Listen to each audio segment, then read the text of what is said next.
Well, Pride at Work Canada is holding its Winter Pride event in Montreal next week, and it comes as many companies, especially in the United States, are rolling back or abandoning their DEI programs. Now, this is raising questions about the long-term viability of DEI initiatives in Canada and in Quebec. For more on this, we're being joined by Pride at Work Canada's board chair, Katia Aubin. Katia, welcome to the show.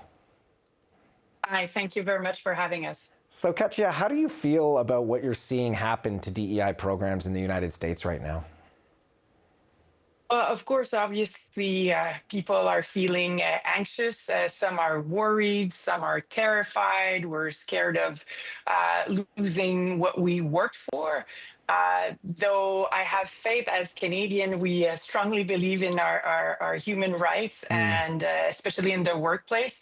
So this gives me faith. And so far, Pride at Work Canada has a network of over 250 members, and the connection that we have is still very good, and companies are still investing in their DEI program. And honestly, Douglas, when we say DEI, human rights in the workplace has been existing way before DEI appeared. The letters appeared in the workplace a few years ago.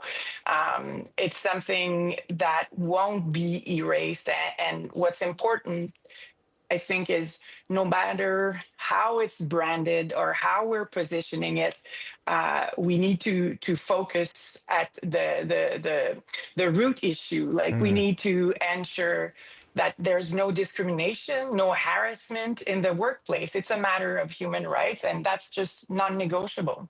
Absolutely. Now, I do understand that your group is embarking on a project, though, to change the narrative on DEI a little bit. What does that look like, and how do you do that?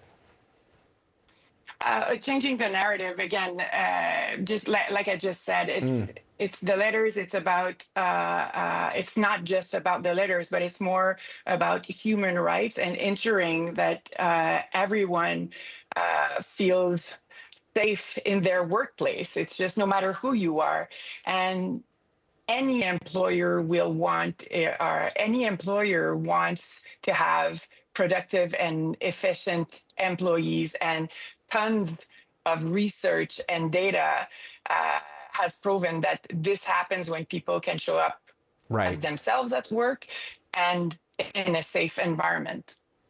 But do you feel the message of DEI has changed? Is it more difficult to perhaps launch these programs or continue them?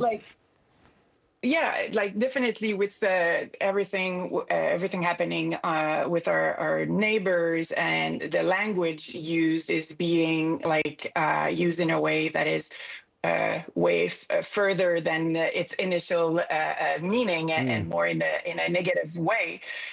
Therefore, what we are recommending and what we're doing is really coming back to the root issue and about ensuring that all employers and Canadians follow and uphold human rights. I just wonder, though, that sometimes if you change the narrative or go back to the root issue, like you're saying, some people in the community might see that as a compromise or a concession too far. And I'm just wondering, how do you stay united on this when you're trying to change and adapt to what's going on? Well, we stay together, and this is why events I'm talking Winter Pride this week in Montreal.